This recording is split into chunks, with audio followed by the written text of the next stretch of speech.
It is the year 2472, and the Earth has suffered a great calamity. Hundreds of years of popular culture have vanished.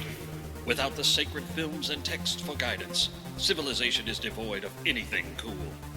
Then, 3 incubation chambers are unearthed, and from within, men from the time of the great blockbusters emerge. Now, through highly interesting conversations, they share invaluable insight about what once was. The movies, the shows, the comics, toys, and books.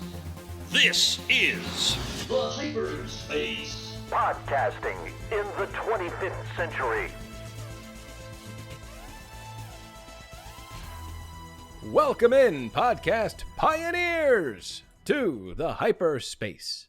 Podcasting in the 25th century.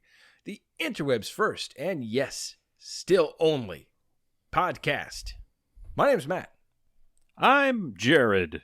And I'm Mike. What's up, guys? Oh, you know, chilling in my tube, just listening to the frequencies being pumped into my neural implants. It's not much to listen to, is it? No, not really. I've There's a lot of noises. been enjoying myself in my tube these past few days. Well, Let me guess. Playing the retro video game classic Resident Evil Village. Village, it's Yes. called? Yes. Although Okay. the 8 is hidden in the word village. It's quite clever. Oh, so it's part 8. yes. oh, I see what they did there. Yeah, yeah. But I've been watching a playthrough of that. I'm actually quite into just watching. it's the video really game. unusual, but fun. It's like if Castlevania and Resident Evil had a baby. You know, we're not going to talk in depth about video games tonight, but I have to say, Resident Evil was one of the in fact, I think it was the first back in like 1994 or 5 when it came out, video game that like really scared me. Like, that was an awesome game. This whole series has been pretty interesting. A little ups and downs, but Yeah, there's some I will say there is the most unnerving video game character of all time in this game. It's really disturbing. I won't go into any details. video games have done a good job scaring me in the past. Silent Hill, the original one, freaked me out. That one was terrible. Alien vs. Predator, that one was Oh, that one got me. I played it on the PC, and it I was tried to play that one. I didn't get through it. man, those face huggers would just Man. freak me out. you'd get a little indication that they were around, But you knew they were there, but you couldn't see them. Then all of a sudden they're and up then on all your of a sudden face. it just covers the screen, and you're like, before you know it, there's urine dripping down your pants. It was, yeah. Sometimes I would just turn the sound off, like a giant wuss. Yeah, that's and cowardly. just be like, yeah, I was afraid. I was No. afraid. That's a long time ago. It's almost a generation ago. But I'll tell you what, speaking of generations, you know, I was thinking the other day, if there's anything we can pass on to the 25th century for posterity, it is to give them a good list of movies that they have to see to catch up to everything cool. But now let's be clear. This list is in no form or fashion going to be comprehend No. because that, No, that I would think- be impossible. I think we throw out a few cool movies that we think would be like must-sees for, like, you know, young kids right now. What's a must-see movie that they should watch? Okay, I think But, we'd throw it all out there. Throw it out with the garbage. All right, but listen, guys, before we get into this list, Uh-oh. I think we should go a little bit into random space. Oh, no. Random Access Memory. Well, this is the part of the podcast, guys, where we get a little random. Somebody's going to throw out something, and then we're going to get some random answers. So I've got a random question for you guys tonight. I'm intrigued. Okay. So I know both of you guys are men of pets. You like your pets. Dogs, cats. Like is a strong word. All right. You suffer through pets. Sure. Growing up, my family always had dogs. I think we had one cat when I was a kid, but that didn't last long. But I'm just curious, what's the craziest or funniest pet story you can think of that one of your pets or one of your family pets did? Well, that one's an easy one for me. It was a shared experience with Mike. So, I have a dog named Chewy. Mhm. He's a Yorkie. Yeah. He is not a teacup Yorkie. He's a full-size. He's a little bigger than Toto from The Wizard of Oz. He's full of energy, that dog. Yes. And he's a He's approaching, I think he's in his 8th or 9th year right Is he now. that old? Oh my god! I don't Yeah. know where you got that dog. Jeez. Yeah. But one day, Mike was visiting from Tennessee, and Hannah actually had this Chewbacca toy that would make, if you hugged it or petted it, it would make Chewbacca noises. Like, Yeah, I like that. A little growls. Right. So, keep in mind, while Mike was here, Chewie had the surgery. So Chewie was very young, and he had just got snipped. Sure.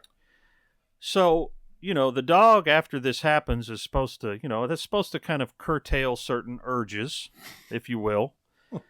But like a day after he had the surgery, I think I was in the kitchen or something, and Mike was in the living room, and I started hearing the Chewbacca doll like go,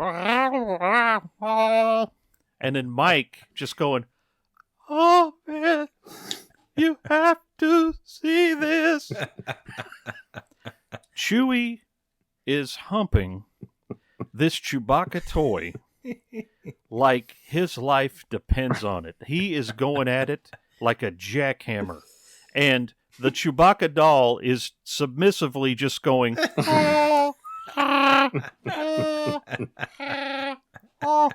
Mike actually recorded some of this on an old phone that he Oh, no no. longer No, it owns. wasn't a phone. It was a camera that recorded video.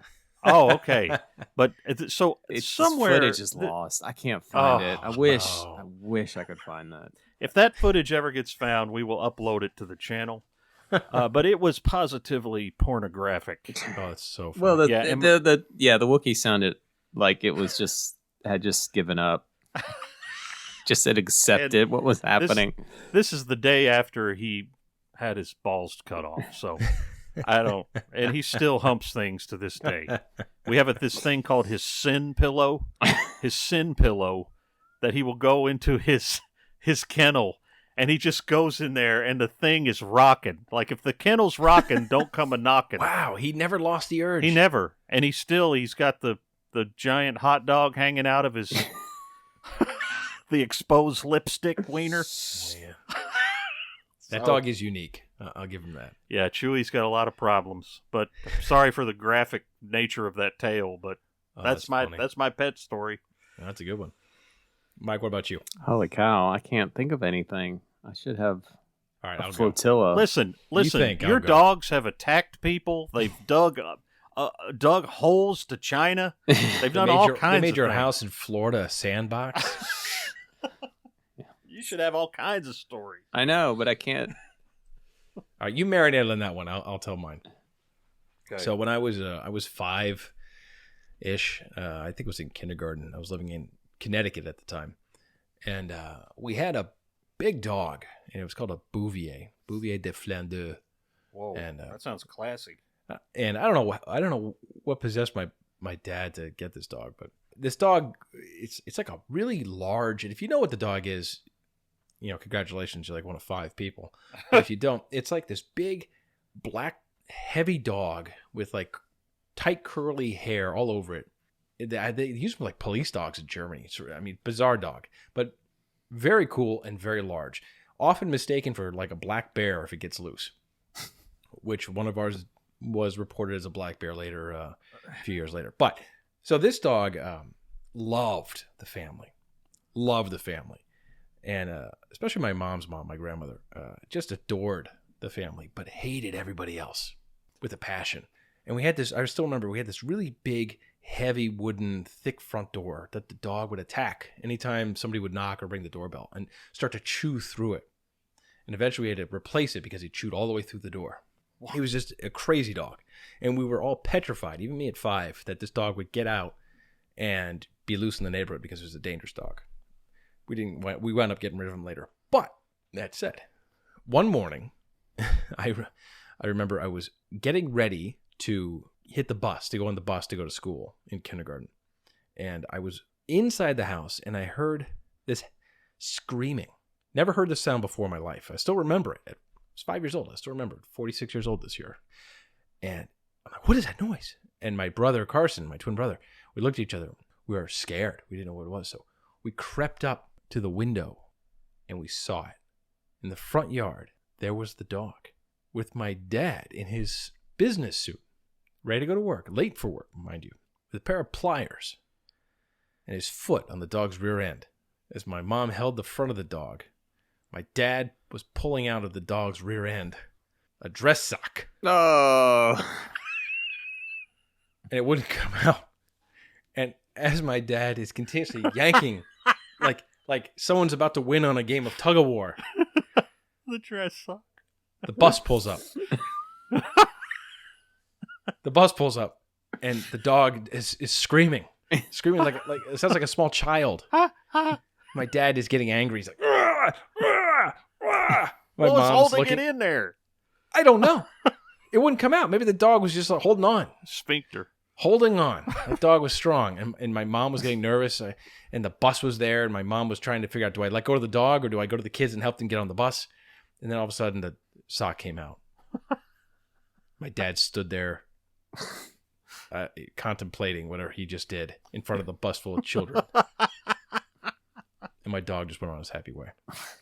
Oh, But that always great. stuck with me. Always stuck with me. That's great. Mike? Well, I don't know. I mean, I've had a couple of dogs.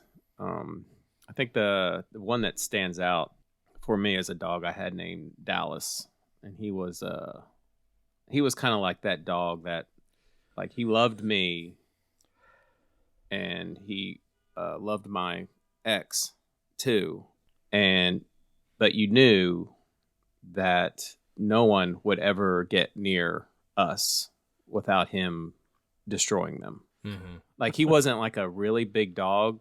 He was I guess, 50 pounds. And he was Probably a little more than that. he was stocky. And he just was not, I mean, if you're on his good side, he wasn't like a mean dog, but you knew, like, a good example of this is, I went to visit my parents, and I brought my dogs with me, and I had Dallas chained outside to use the restroom, and my brother came home, and he thought he'd be cute, so Dallas is standing there, and Matthew stomps his foot down on the carport towards Dallas. Dallas Game on. took off running, and that chain snapped like Oh, no. paper. I mean, it just didn't hold him I could see at this. all. Knowing Matt, I could see this. I mean, that chain. Oh, dude, what? Now, the thing about Dallas, Oh, no, man. I'm sorry. the thing about Dallas was they didn't, I could walk outside without them leashed because I had another dog named Ripley. I could walk outside with them without a leash on, and they'd stay right with me. Like, they would never leave me. It was strange. I mean, I used to just leash them because I was supposed to at the apartments, but when no one was around, I would, like, it was at dark, I'd just walk outside with them, and they'd go do their stuff. I'd clean it up, and I'd go in. So I go inside. He comes inside, and he's laughing about what happened. And so I'm back in my parents' room, and Dallas is standing there next to me. He's sitting there next to me. And my brother's laughing about what happened. And my dad goes, hey, you know what I'd like to see you do, Matt? He goes, why don't you hit your brother? Oh, no. And Matt goes, I'll do it. I don't care. I'll do it. And my dad goes, I'll never forget, my dad crossed his arms. He goes, I'm going to stand here and watch because I think you're dumb enough to do it. And Matt just stood there for a second looking at me. And he goes, no, I'm not going to do that. And he turned around and walked off. Dang. Oh. Dang. Because Thought we were going to get a good mauling story. no, he was smart enough to know Protective better. dogs. Protective dogs. But Man. Dallas had he loved my DVD cases. When I was Like Chewy loving? like, no, like, like I would come home and they'd be laying on the floor chewed up. Oh, okay. Yeah. That's acceptable. So, And you know what else was chewed up? Half of Mike's apartment. Dallas tried like- to dig through the wall next to the window His- to get outside. It looked like Mike had an apartment in Beirut. There was a hole behind his wall. The linoleum in the kitchen was completely torn up. Ugh. And I said, dude, if you ever, when you move out, you need to leave in the middle of the night and just never look back. Oh, well, you know, I think that's always the best time to have a dog is when you have an apartment. So, you know, get them out of that phase before you move into a house and really have to deal with it. But, all right, well, that's fun. I appreciate the pet stories. I'm sure there's more out there, and we'll probably have to revisit this at some point. Sure. Why don't we get into our movies? Why don't we teach these kids something? These are the movies you should watch. Why aren't you watching these now? Films! Watch the films! Watch the films! So, look, this list is endless, but we're just gonna go around the room here and just kind of pick out a few what we think that kids should be watching. Growing up Now, constitutes a must-watch. should we set some kind of parameters as far like maybe like less obvious ones and maybe Well, look, I mean, we can hit the low-hanging fruit real quick. You know, That's our favorite term on this show lately. watch your Star Low-hanging Wars. fruit. Watch your Star Wars. Hey, All I'm right, gonna put we an got- I'm gonna put an asterisk on that. Okay. All right. Fine. Star Wars is available everywhere, right? You might have heard of It's this little series of films, Yes. Star It's- Wars. I mean, it's on Disney Plus. They've been released hundreds of times on home video over the years. But Laserdisc? yeah, what you need to do in this day and age, they are available. You need to track down the original theatrical cuts of the original trilogy. That's a great point. I agree. And you got to watch it in the original trilogy order, I think. No, of That's- course. No, you but know, I mean, like, you got to go like 4, 5, 6, then 1, 2, 3. You no. gotta do it the way we saw it. That's what I'm talking about, and I'm talking specifically about the first three movies released. Yeah. There are ways they have never been officially released except for one time. Well, they obviously on VHS and Laserdisc they were put out ad nauseum in the 80s, but once they did the special editions, the original versions were verboten. They were no longer to be seen by the public. But these movies, you know, if you are a Star Wars fan and you haven't, you need to track these down. They are available in several different forms. Most of it involves sailing the high seas of internet piracy. But there are several. I have a set on Blu-ray called the Despecialized Editions. These are pretty good. They're basically just reconstructions of the original versions of the films using the best elements possible. There's also some very ambitious 4K versions that are out there called 4K 77, 4K 80, and 4K 83. These are like professional restorations of the original films that, you know, Lucasfilm is not interested in doing, and the fans have done it. So, yeah, that's my low-hanging fruit with You an know, asterisk. It has to happen, the 4K version. I mean, they've got Indiana Jones coming out in 4K. You think they have to tackle Well, Star I have a Wars at some little point. inside info, and apparently after Uh-oh. they restored them for the special edition, they did not restore the parts they didn't reuse. Correct. So The negatives were there's- destroyed. Yeah, so there's not a Hmm. apparently there's not a version of the theatrical that can be restored, if that makes sense.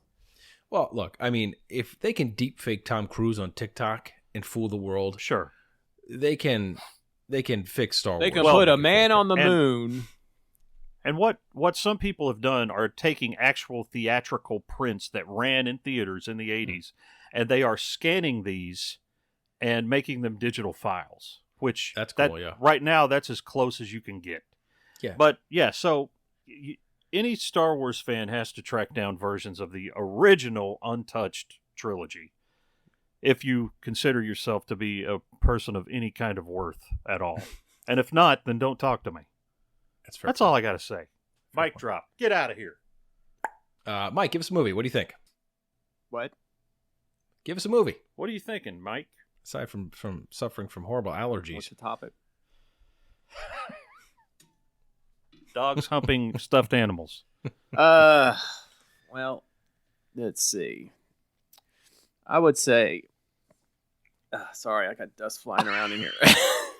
You're like, I haven't dusted in here, I think, ever. Um, The sand. The sand pit. no, that's no exaggeration. Well, I would say, Jaws. That's a must see. Yes, without a doubt. absolutely. First one that came to mind, believe Because it or it's not. like, it was really kind of a template for what was Oh, I see what that. was in store for future filmmaking. And Now, Jaws, I'm trying, my daughter's recently become obsessed with Alien, 1979. And I said, the next one we're going to sit down and watch is Jaws. Because she hasn't seen Jaws yet. No, she hasn't. Of course, Jaws is in the cultural zeitgeist, and she knows the music, of course, and has seen YouTube clips and all this. But you have to. It's something you have to experience, really. And I think a lot of people know about Jaws, but they've never sat down and watched it. And you have to watch it. See, that sounds so foreign to me because, like, I've grown up watching Jaws. Yes, exactly. Since I was like a little tiny kid, and it, And- of course, made me terrified of any open water, for the rest of my life. And the sequels of varying quality. But yeah, Jaws is something I think that's people are aware of it today. But like I said, I don't know how many people. If you asked a kid who's our age when they saw Jaws, hey, have you watched Jaws? So get out there and watch Jaws, you whippersnappers. It's got to be kind of hard though for kids that are used to Netflix and streaming services. Yep. That you get bored, you put on another movie instantly. When we were kids, if something came on like the network at 7:00 at night, that was your movie. Yeah, that's what you were watching. You watched it, and you You were went like, to the bathroom during commercials, yep, and and that's what it was. The first- and there was no other option going the on. first copy of Jaws I owned, I recorded off of WGN. oh, There you go. And the Superstate or Channel 9. And I used to. Chicago. There was a summer I watched it at least a little bit of it every single day. I would sit down, eat lunch, watch some Jaws, and when I got to the end, I'd rewind the tape and start it from the very beginning. Yeah. How about you, Matt? I'm gonna throw out a big famous one. If you're any way, shape, or form a sci-fi fan, you have to watch Star Trek II: Wrath of Khan. Of course. Now, I'm saying you don't have to even watch the motion picture first. You can jump right into Wrath of Khan. Because I think that's how I actually did as a kid. And Wrath of Khan, you don't need to know the backstory. It's great if you know the backstory. No. But as a self-contained movie, Star Trek II: Wrath of Khan is, first off, a great movie. But second, probably one of the greatest sci-fi movies ever made. It gives you all the information you need to Yeah. enjoy it. Yeah, you don't need to know what happened in Space Seed in the original series. You can take it and run and just really enjoy it. And they give you complex character development in that movie that series hadn't had before. They take characters in directions that they give you enough backstory, enough little hints to make them real rich characters, even if you don't know who Captain Kirk is for the first time. It's just an amazing movie, and it's a great watch. And with all these amazing models and practical effects and spectacular music, it's a complete package. It's a perfect movie. Yeah, absolutely. It's definitely should be part of every nerd starter kit. As again, it's unfortunate that a lot of people, young people these days, most have no interest in revisiting, something like that. They would rather watch, unfortunately, like Into Darkness instead of Wrath of Khan. Maybe, my son is going to be an interesting experiment in that regard because he hasn't seen these kind of movies yet. So I'm really kind of curious to see if he likes watching movies with like straight practical effects versus like, CG effects, because I'll show him both and I'll get his read on it. But he might look at me and be like, "You're crazy." Well, This sucks." those movies, because I've been trying to get my kids to watch those, and I think those movies are just going to have to be movies that they have to be a little older before they'll watch, Maybe. so they can appreciate it, because doesn't have all the fast moving high candy that they've grown accustomed to. It's like those movies that when you grew up, when you got older, you'd watch and you'd be like, "Oh, wow, I didn't realize this movie was so good." You just thought it was just some movie that you wouldn't really be able to get into. Right. Yeah. Yeah, I could see that. You know, it's more of a slow burn than Oh yeah, it's definitely. what the new reboots were for sure. But I think it's a perfect movie. You know, especially in the sci-fi world. It's Star Trek 2 is just spectacular. I'm going to bring one up. What do you got? And in the early 80s, this particular movie took over the cultural landscape. It was everywhere. Mm-hmm. And today, you hardly hear about it anymore. Do you know what I'm talking about? Titanic. Porky's. Yeah, I have a guess. You want me to guess? Porky's or Titanic? No. You want me to guess? Yes. I'm gonna say Goonies. No. You're on the right track. Mike, would you care to hazard a guess? Early 80s. Ice Pirates. Ubiquitous in pop culture. Early 80s. Blade Runner. No, that wouldn't. E.T. That's it. Of course. I last watched E.T. It's probably about 20 years ago. I was living in my apartment in Clearwater. I hadn't moved into my house yet. And E.T. is a really good movie. It is a classic Spielberg movie. Yeah. You know, and I think for us, it's not really in the conversation much when we're talking about like Jaws and Close Encounters and Raiders and stuff like that. But as a kid, E.T. was both horrifying and it really made me, as a 7-year-old kid, it made me feel all these very intense emotions. Yeah. I when agree with when that. watching it. Yeah. And it's actually a very heavy movie at times. Like my daughter, she's 14 and she's scared to watch it. I mean, I can understand that. I saw it. I was in summer camp, and one day at summer camp, you know, instead of being in the park, they loaded us on a bus, and we went to the movie theater and we watched E.T. And I'm like, wow, I'm going to the movie theater. This is cool, and a big group of kids. And that movie, you know, you as a 7-year-old kid, Sure. you can't believe what you're seeing. No. And it gets, to your point, it gets really heavy. It gets really intense. And it gets really scary And at I times. think for Especially when they us- come to get him. Like, yes. when the government comes to get him, it's scary parts, man. Like, and for us, we are all of that age where we it was like we were Elliot. You know, we were young boys at the time this movie was made. Mm-hmm. And it was, you know, and the thing was, it was scary because, you know, at first he's in a cornfield and it's all weird. And then he becomes his friend. And then it takes like a sad turn. Like forever. There's a scene in the movie I will never forget.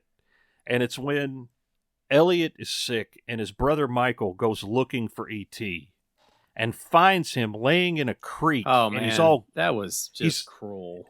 he's all gray and It's hard and to comprehend what's happening as a kid. I know, watching and- that. that gave me nightmares for like a year. Yeah.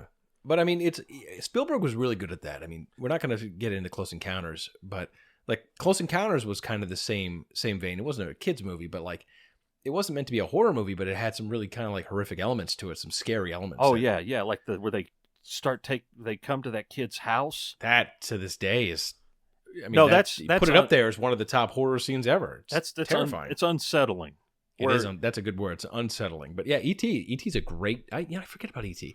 That's what I I'm remember saying. We it all came on forget like about it. it came on like TBS or something like that, like maybe like a few years ago, and I watched maybe 20 minutes of it, and it's interesting to watch. Mhm. You know, it's a bit of a timestamp in that world now, but it's a good nostalgia timestamp. You know, I see all the BMX bikes and what the kids are wearing.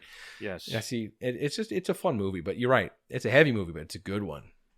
But you know, and also, guys, if any kids out there listening to this and you're a fan of like Stranger Things, like I am, I think it's a great show. But if you love Stranger Things, give E.T. a try because it's right up there. It's the exact same That's kind where of vein. Stranger Things gets Exactly. its DNA from. It is, and to their credit, Stranger Things is doing a great job talking to people like us because it's exactly what we grew up with. Those kinds of Except for movies. season 3. I like season 3. I don't care. Yeah, I mean, if you like stuff that's terrible. Anyway, I think the thing My about parents watch Stranger Things. I think about E.T. is, what you were referencing. It was like a huge cultural phenomenon. It was like everywhere. There was like skits, on TV. Marketing, I mean, it was just products, toys. everyone knew E.T. Michael Jackson. Remember, he did the narration for the Yes, the LP. book. He put the little round object in his mouth.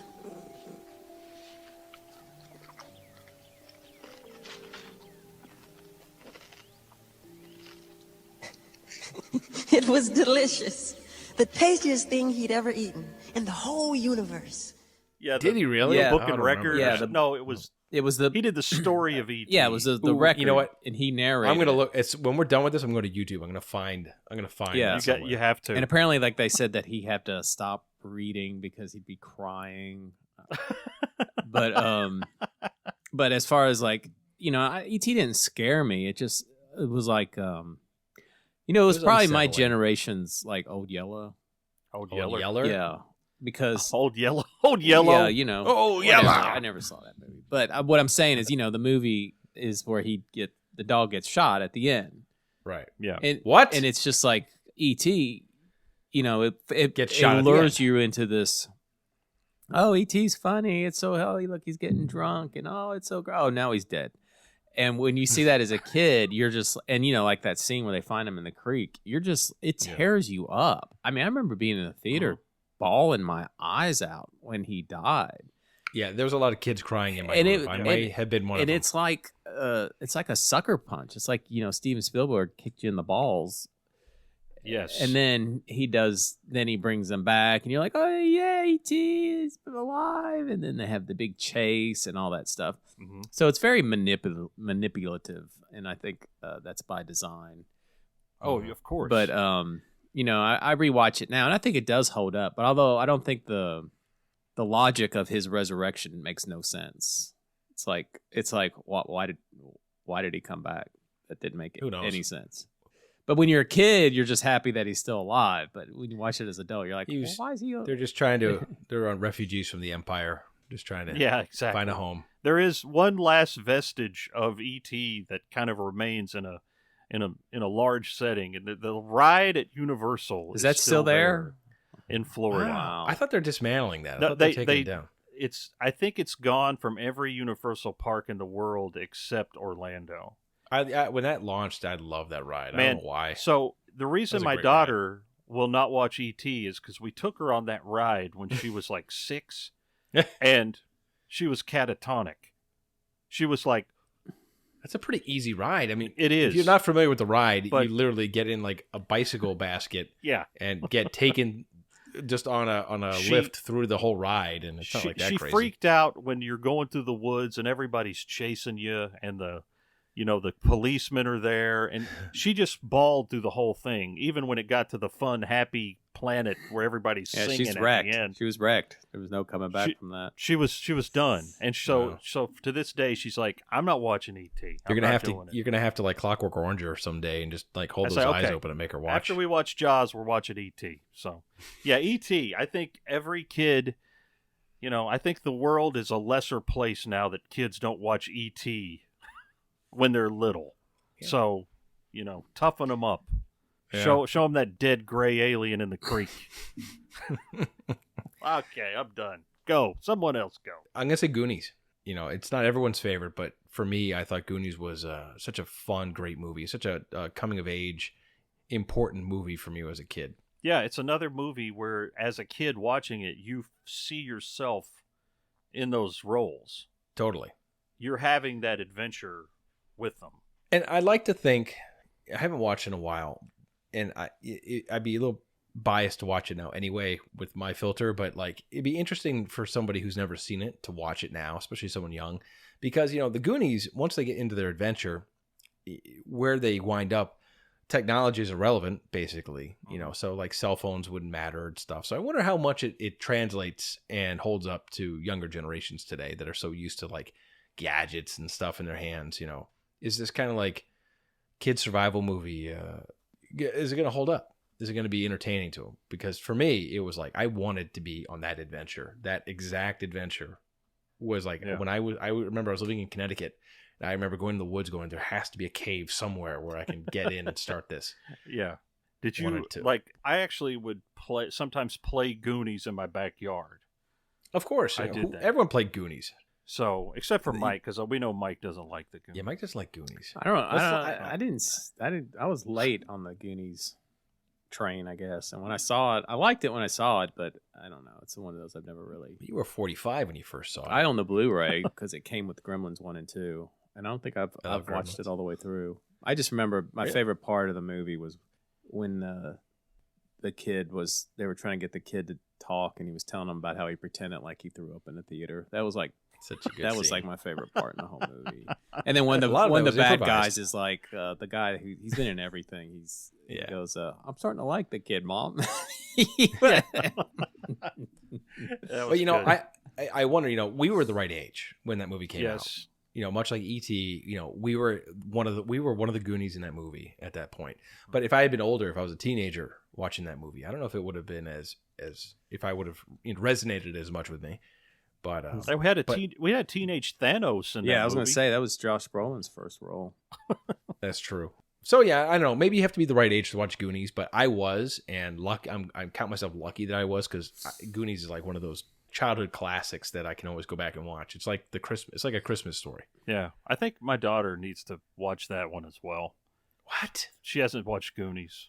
What? I'm just gonna have a marathon. Jaws, E.T., Damn. Goonies. Just let's keep going. Yeah, Mike, what do you got? Well, you're going What's to a have to good add one? Gremlins to that. Yes. I love Gremlins. Gremlins is so good. I'll tell you we what, could- do you like to talk I about Gremlins? I'm going to dive a little deep from someone who I'm just going to say Joe Dante. Yeah. Because we've all just kind of like revisited The Burbs. Oh, And God, I have The to tell Burbs. you, when I recently I saw The Burbs in the theater and I loved it. Oh, did you really? Oh, you're so Yeah, lucky. and I saw it in the theater too. And it was like I one of didn't those see it. unexpected surprises because you're like, it was literally when I was in high school, we would just go to the theater just to, okay, what's playing? And What year did The Burbs come out? 89. it was when we had our license. You know, our parents weren't really, on our weekends, parents weren't like really strict on what we did. You know, we just going out. You know, as long as we were home at a decent time, they didn't care. So we lived right near a theater, a small little theater, and we would go to it just to see. And we went one night and was like, oh, Tom Hanks, Burbs. Okay, let's go see that. And we all loved it. And every time I've watched that movie, I've enjoyed it, but I haven't watched it a lot. And I just recently bought the Shout Factory Blu-ray and I rewatched it. And I think, you go from being a passive viewer to like an active viewer where you're actually actively watching it. And you just know, you're like, this movie is so well made. It's dark. It's a But I'm dark just talking comedy. about it's so well crafted. Aside from the fact that it's very funny, it's just such a very well made movie. And it's like the same thing with Gremlins. It's just very well made. And it's its own thing. You know, Gremlins is kind of like, The Burbs is a little bit of a takeoff on Rear Window, but it still stands on its own. Gremlins is its own. You know, there were a lot of movies that try to rip off Gremlins, and it couldn't because Gremlins was its own thing. And I think it was Joe Dante's voice in those movies that really gives it that unique perspective that makes it withstand the test of time. You could tell great stories. The guy knew how. But to he put a also story knew together. he had a love of cartoons, like Looney Tunes, and that was a heavy influence. That's interesting. on The Burbs is very cartoony. Yeah, in and that was a sense. very Yeah. heavy influence on the way he made films. Just thinking about The Burbs. Klopek. What is that? Slavic? Dude, No. Okay, right now I'm saying it on the podcast. We have to do a commentary around Halloween of The Burbs. Oh, 'Cause good idea. I love want to watch idea. that with the two of you. I love that idea.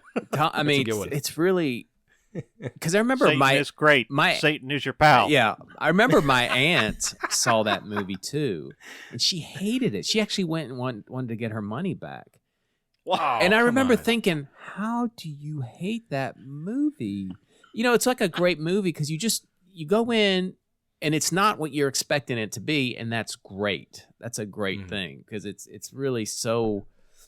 Like when he cuts that power line, and they show him getting stuff out of that shed, and they slowly zoom out, and this is where the cartoon influence comes in. There's the man-shaped hole in the top of the shed where he fell through.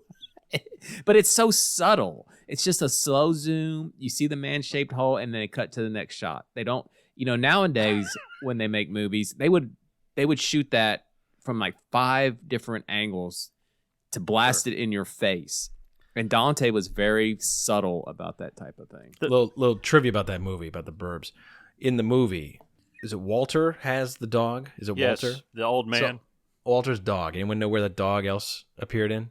Mm-mm. Oh. That exact dog? No. That dog was in Silence of the Lambs. Oh, I think I did know that. Really? Yeah. You know the guy who owned the dog? Yeah. The little white dog. Yeah. He pooped on Bruce Dern's lawn. Yeah. Walter, I noticed this when I was watching it the last time, was on one of the Lucille Ball shows. I think he was like her boss or something. Oh my gosh. And if you watch the movie on his TV, there's when they go into his house, there's a picture of him with Lucille Ball on the TV. Oh, okay. Okay, before we move off of this, the one scene that when I watched it recently, Tom Hanks does this thing where it's subtle. It's like when they first go to the Klopek's house. Oh, I know what you're going to say. And Bruce Dern has the brownies full of leaves and dirt. And they come in, and then Tom Hanks gives this look as he's walking around. But then he looks away. I know. I mean, he does this weird look with it, like he's trying to not look at him. It is the most hilarious thing. I don't even. It's so good. Such a good one. That's such a good one. That people would overlook that one completely. It has to be on your list to watch. It's so good. And Gremlins as well. Yeah, and Gremlins. I didn't, but oh gosh. Yeah. Anyway, I like when his foot goes. Oh, his foot goes to the and he goes and goes, James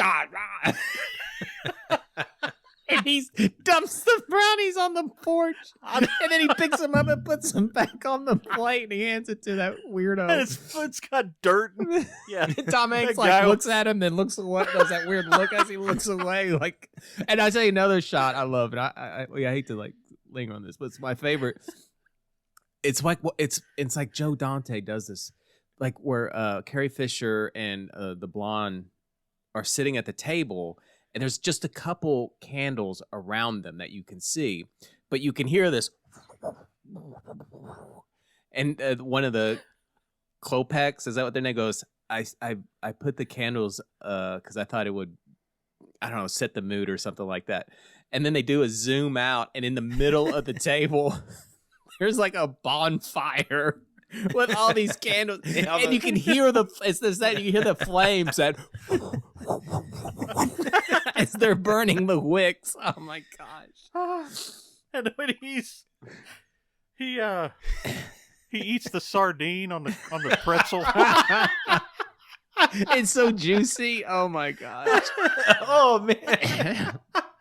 Oh, there's so much good stuff. All right. Anyway, so in case you didn't pick up on it, we love the Burbs. We'll definitely do a commentary at Halloween on that movie. That's a good idea. Yeah. Okay. So mark that down because that's going to happen. Okay. Okay, so I'm going to talk about just this is low-hanging fruit here. I'm going to say the Back to the Future movies. Yeah. I think my daughter recently went on a school trip to Washington, D.C. And before the trip, you can download movies from Netflix onto your device so you can watch them offline. Well, she downloaded Back to the Future 1 and 2. Well, she'd seen these before. She'd seen parts. She hasn't sat down and watched. Wow, and she's that's like, amazing. And she's like, Dad, I've watched Back to the Future 1 and 2 3 times. That's a proud moment for you. And I'm like, holy crap. I was like, do you like them? She goes, yeah, they're funny. And she goes, they got 2015 way wrong. And I was like, yeah. Yeah, they did. We don't. She goes, yeah, the hoverboards we have are not like the hoverboards they have. Isn't And I'm that like, funny? That's a hell of a unique take on that and perspective on that. Yeah. So, that's just kind of a proud papa moment that Yeah. she was. Well, wait till she watches she's- 3, because 3 is actually really good. 3. Yeah, she didn't download 3, but It's you better know, than that's, 2. I didn't. You know what? I didn't like 3 as much as 2, but Really? the more I watched it later, I thought I didn't like I it. love Didn't 3. it didn't connect with me as much. But the more I watched it, the more I liked it. And, Yeah. I actually saw 3 before but I saw I like 2. them all. They all I have their great elements to it, and I just think they're all watchable. They're all fun. I to think watch. 2 gets a little messy, but I think 3... It does. It does, but I love it. I love every bit about it. I think it's cool. But we've talked about this in the podcast before, but like that movie theatrically still holds up. Jared and I saw it, 10 years ago now in the theater, but it was still a great watch, and it was, it was. Well, the first beautiful one movie. is a classic. It just works. And the second one is amusing. It, like Mike says, though, it is a bit messy. I think it's something that a lot of kids would appreciate watching nowadays, especially with the alternate version of 2015 that they thought 2015 would look like back in the 80s. Yep. So, I have to thank the internet for so distracting me and keeping me so busy and bored all the time, or not bored, because there's movies like Back to the Future, which I've seen countless times, but yet people are like, they pick it apart and find stuff that you've never noticed, like how clever some of this stuff is.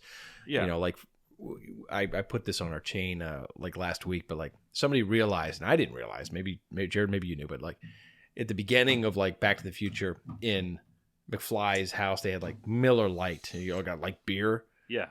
And then at the end of the movie, he's drinking like Miller High Life, the champagne of beers. He's upgraded. So, but like it's like little stuff like that, which I never picked up on. But Yeah, there's a lot of subtle little things. if you consider that an upgrade, I think it's a great beer. The High Life, we used to buy cases Love the of that High stuff. Life. I know. Yeah, Back to the Future. That's good. I'm glad Hannah's watching that. Yeah, I am too. I'm gonna jump, I guess, about the mid '80s. One of the most important movies of my middle school years was Evil Dead 2. Oh, I was about to bring that up.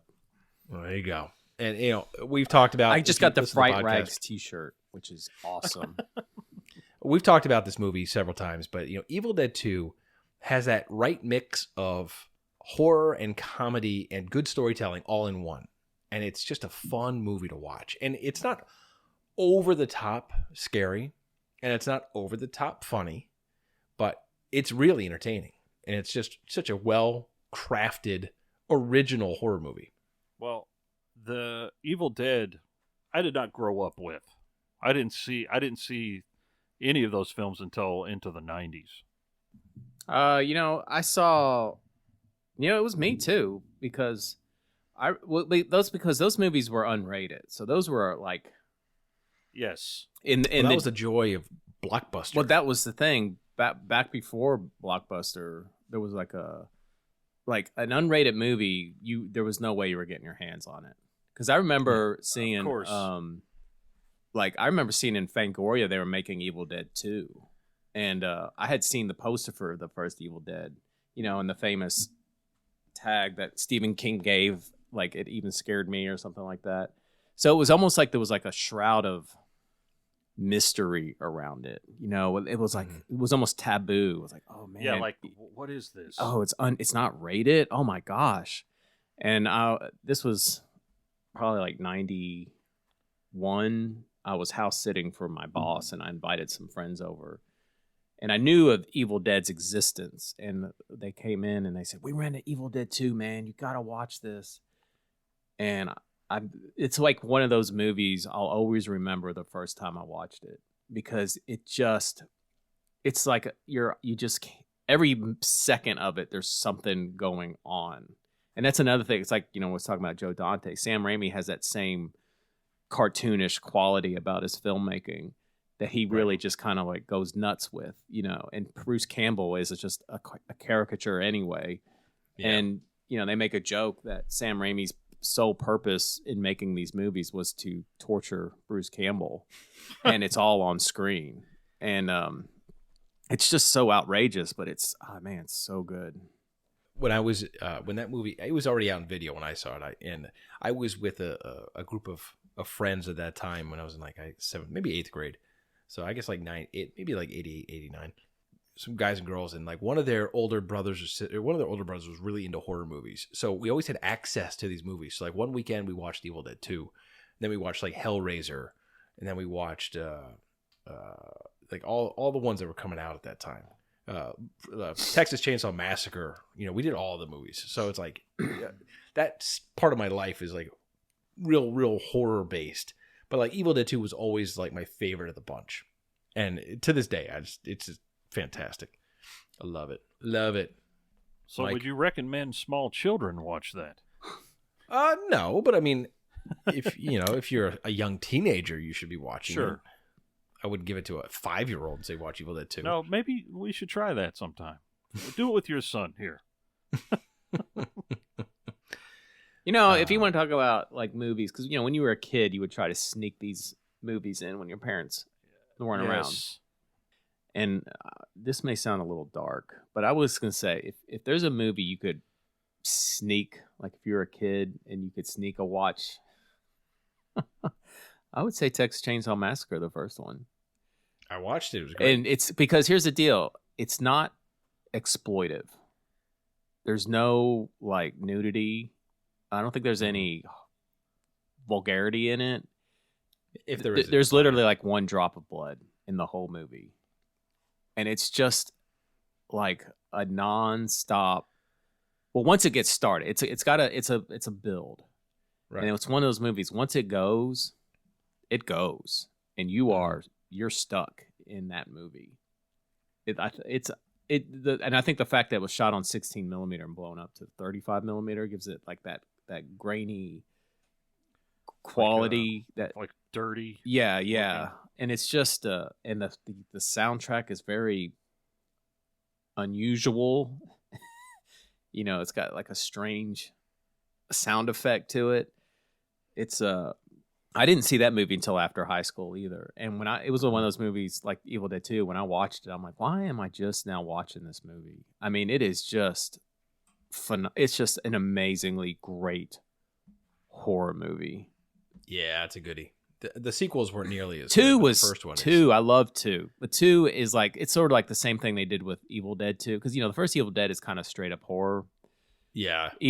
Texas Chainsaw Massacre 2, they definitely have a lot more fun with it. It's very unusual. It is. It's a special movie. It's a good movie. I enjoyed it, but I thought the first one was much better. It's like a work of art. It's just like Jaws. It's like a movie it's almost like perfect. Yeah, I'm gonna throw one out there real quick. This is by no means a perfect movie, but if either one of you two haven't seen this, I highly recommend one watch. Gattaca. No. Gattaca should be watching it. Bubba Hotep. I saw that and it didn't light me up like everyone else likes it. Matt, you brought that over to my house and we watched it, and I was like, dude, what am I watching? Exactly. I think that's how you should watch that movie. You should ask yourself, what am I watching? Bubba Hotep. I'm only gonna give you 2 seconds on Bubba Hotep. I'll give you the premise and we'll move on past it. But Elvis Presley. All right, the movie's about an Elvis impersonator who's elderly, and he's basically, he's dying in a nursing home. And it turns out that Elvis Presley, when he was younger, got sick of the glamour and the life, and he wanted a bit of a holiday. So he paid an Elvis impersonator to impersonate him as the real Elvis and to go out and tour. So he picked the best impersonator, and that impersonator liked his drugs and he liked his living, and that Elvis impersonator wound up dying and being buried as Elvis. And the real Elvis, wound up having to live the rest of his life impersonating himself as an Elvis impersonator. So he teams up with a wheelchair-bound black man who thinks he's JFK, and Elvis and the black JFK have to battle the mummy. And that's all I'll say. It's amazing. It'll blow your mind away. or will bore you to tears. No, it won't. It's worth watching. I don't know. I'm have to be in camp with Jared. It didn't. I remember hearing about it. I thought, that sounds great. And then I watched it, and I was like, keep an open mind when you watch it, and you will watch it. Hey, look, I've watched keep an open mind movies and liked them. I'm going to real quick peel out of the 80s here. I'm going to go into the 90s. Oh. And it's not sci-fi, it's not horror, but I think it's I think it's a great movie that I think everybody should watch. Just appreciate good filmmaking. That's Shawshank Redemption. Okay. I think everyone should watch Shawshank Redemption. Okay. No? Nobody likes Shawshank? I saw it. I liked it. I mean, it didn't. I've only seen it yeah. one time. I have it on Really? Yeah. I have it on Blu-ray. I mean, you know what? I actually like the Green Mile. Yeah, I was going to better. say I really like the Green Mile. Oh, see, I'm the exact opposite. I like Shawshank much better than the Green Mile. But that was one of our first exposures what? to Sam Rockwell. I'm going to say Sam Rockwell And I is, tell you is what. incomparable and the best. But I have to tell you, maybe it's because Tom Hanks at the time, I was kind of over Tom Hanks. I kind of had this like dip wave out where I didn't want to watch Tom Hanks anymore. And the Green Mile, I had no interest. And I've watched it since, and it's a good movie. I think it has a great But cast. It's not. It doesn't light me up like people like. I the probably Green should Mile. Like, revisit Shawshank because I do like. I think Frank Darabont is a capable filmmaker, but I think the Green Mile, it just had a great ensemble cast. Michael Duncan Clark was just born to play that role. I mean, because I read that story before, right?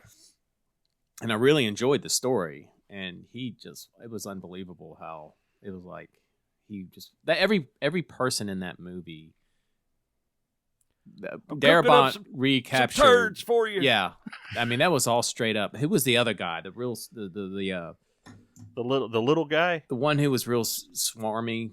That the other. He was in the X-Files. He was also the liver dude. He was also in. I know who you're Lost. talking about. He married. He was a He married like yeah. a 12-year-old or something like that in real life. What? Yeah, he was the guy from. He was in the Dharma Initiative. Yeah, he had the long hair. Yeah, he's the one who found. I don't remember. Ben's dad in the woods when Ben's Yes. mother was going into labor. I have to revisit. I can't picture him. Man, we totally derailed Matt's Shawshank. It's okay. here. We were totally onto something else. That's fine. We're- I know. Well, I know there are you people don't who wanna watch really love that. Shawshank Redemption. Love that movie, and No, I think it's a great movie. It's just I haven't revisited it very much over the years. hey, but you know But, what? I'm gonna ride the coattails of what Matt Do it. just said, and here's a movie. Everyone needs to watch this movie at least one time. Okay. The 1980s version of The Blob. Have you seen that? No. I saw it Oh my god! when I was a kid. I haven't seen it since 30 years ago. Good. It's very. It's not what it's like. It's not what you would expect it to be. It's like that mixture of fun and horror. It's really. Frank Darabont wrote that with Chuck Russell, and Chuck Russell directed it. And I remember liking it as a it's kid. really Like- good. It's got some. I would say maybe towards the end it kind of loses a little bit of gas, but it's still very worthwhile. And Shawnee Smith is in it, and she's just. Do they ever super refer hot. to it as the Blob in the movie? I don't know. I can't remember. It's got You a young Kevin Dillon. Kevin Dillon. Oh, I remember Kevin Dillon Yeah. in that movie. Now. Yeah, he Boy, was it's the- funny you say that. Boy. Yeah, who would go on to be in Platoon? He played a god awful character in Platoon. Platoon. That's a movie I haven't watched. But forever. yeah, The Blob. That's a great '80s horror movie. All right, why don't we finish out with what we think is like what's a solid, perfect movie for you to finish out with? What's a perfect movie? What, for the general for the three of us? Yeah, sure. I don't know. What we can. Each or Well, No, it doesn't. Yeah, throw it okay, out. I'm gonna just say my perfect movie that's not Star Wars is the original Dawn of the Dead. good movie. Love It's it. very violent, but it's got a great story. Yep. It's like a Lord of the Rings of the Living Dead movies. I'll just say that. It's a good movie. That's a goodie. I'm gonna say The Thing. Oh yeah, The Thing. Gosh, I always forget about The Thing. The Thing is, I agree, is like the perfect movie. One of the perfect movies. We've talked about The Thing quite a bit this season so we far. should. It's a great Yeah, well, movie. Thing's a great movie. You haven't seen it? Go watch it. The Thing holds Stop up. what you're Practical doing. effects are spectacular. Watch Good it. cast. Freak you out. It's a good movie. Man, I feel like I'm on the spot, man. I don't even know what to talk about. Are you kidding me? I can't. Come on, name some Spielberg I've- movie. Hold on. Always. The Ewok movies. The Ewok movies. Hook. Captain EO. No, Captain EO. That's got to be it. Dang it! Just hang on. Help me think of something here. Let me look around my room. I've got one for you. This will resonate with Matt. I don't know about Mike. All right, what do you got? Space Camp. Oh, never seen that yeah, I love Space Camp, Dude, man. Space Camp. I saw in once the again, theaters. I saw on once again, video. You're the right age. Hey, and I'm throwing on top of Space Camp Flight of the Navigator. Oh, Never saw that one either. But I'm gonna say right now, Space Camp's got some nostalgia. going on. Forever. I don't know if that's gonna hold up. I don't know if that's gonna play It does out. not. It does not hold up at all. No. Now, Flight of the Navigator is interesting. That Flight that's of a the good one. Navigator is on Disney Plus, and I watched it not too long ago, and I really enjoyed it. Still, Yeah, that was a good movie. I like that one. I don't know if Space Camp will hold Well, up. now I But want to see Space Camp. But like when Space Camp, I remember when it came out, it was like kind of a was big deal 86? made about it. Like 1986. it was. I think 87 because it was right after. It might have been 86, the same year. Are the you sure? Challenger I thought it was in exploded. I thought it was in middle gotta look school it when up. that came out. Are you sure? I'm pretty sure I was in middle No. school when that movie came out. What's the IMDb say there, Matt? Space Camp 86. All right, I was right. So Wow, that took balls releasing it in 86. yeah, well, obviously it was probably shot in 85. Of course. But Space Camp was like, I mean, look, the shuttle program for people who are young and not, didn't grow up with the shuttle program was huge. And if you lived in Florida like I did as a kid, I watched the Challenger explode in person. I saw it happen. But like you watched every rocket go up. It doesn't matter where you are in Florida. You could always see a rocket You go could up. see it. And it was unbelievable. And like the space program with the shuttles going up was like, it was a next level thing. Because like there was the Apollo program, there was going to the moon, and then that stopped. And then nothing was really happening. And then they got the shuttles going, and the shuttles were amazing. Mhm. And it was like, it was so cool. It was like a real spaceship. It was going up, coming down. There it was. And then Space Camp came out with a bunch of kids going to Space Camp, which I never got to do, and I always wanted to go. They got to go, and they got trapped in a space shuttle because of Jinx, the robot, Oh man, trying to send his friend Max to space, a young, which is probably the Joaquin number one reason Phoenix. why this won't hold up. Yeah, Joaquin Phoenix. So what? And Do it's they stupid. explain why the shuttle was sitting on the pad fully fueled? Yes, they were Yeah. there for an engine test, Right. and they were then Jinx trying to get Max to space does a R2D2 and puts his proboscis into the I need the to see computer this. and I'm gonna have to sends it track this space. down. no. We definitely, dude. we I'm gonna should've- put this. It's probably on the same on par with like Short Circuit at this point. See, That's I'm like how afraid to cheesy- watch Short Circuit because I really liked it when it came out, and I bet you anything I would not like it. no, now. it's gonna be terrible. It's like probably like Police Academy now. Oh gosh, no kidding. It's I gotta be tried like- to watch it's that. like great as a kid. I tried to watch that recently, and I was Just like, doesn't hold up. I couldn't get. I couldn't finish it. Well, it was so bad. But yeah, Space Camp was pure wish fulfillment for Yeah, that's kids true. our I agree. age, and it was, it was. Who it directed was that? Crazy. Oh, I don't know, but I know who did the score. Did John Williams do the score? He did. It was Harry Weiner. Wow. Harry Weiner, director. What else did Harry Weiner do? I just remember it was like Never in heard of him. school they were talking about. It was like a big deal about this. I do remember that back before the proliferation of digital, the CD soundtrack to Space Camp was going north of $500 online. Oh yeah, I remember the music being good. I gotta revisit that at some point. Yeah, John Williams is always solid. But, Yeah, but boy, yeah, that movie. man. I don't think I'll ever You know watch what? it again. But I it's a think, good memory. I think we should do a retroactive rewind review on Space Camp sometime. Might be good. That could be fun. The screenplay was by Clifford Green as W.W. Wicket. Of Space Memor- Camp? Yeah. Memorable. So the screenplay is credited to W.W. Wicket. I wonder if that's a reference to Wicket. The Ewok. Probably. God, what kind of can of worms did we open? I don't know. I don't know. We'll deep dive into this See, when we do a maybe retroactive disowned rewind it. review. Might be good, but anyways, look, this Rams. list is just starting, and we'll probably revisit this topic at some point. Just throw Yeah. more movies out there for people, but look, we grew up in the golden age of entertainment. People, Golden we- Age. it was the best. Can't beat it. And we're just trying to help. We're trying to help steer you in the right direction. Yeah. Still way too many beige unitards I see out there, walking around and just in their drone-like state, We got to help them. We got to help them. But season 4, guys, rolls on every Monday. We're dropping something new. Absolutely. Don't miss. And listen, if you guys, like I said, you need a T-shirt, you want to help us out, keep the podcast alive, visit thehyperspace.net. We got some great merchandise for you. But if nothing else, just share out the podcast. Hey, and tell leave your us, friends. leave us a review. Love reviews. Yeah, we want to hear it. It helps other people find the show. But anyways, guys, enjoy the show, pass it on, and we will be back next Monday. You know you can't live without this content, so subscribe to The Hyperspace, podcasting in the 25th century. Follow us on social media, leave us a review, and join us here next time as we take you into the 25th century.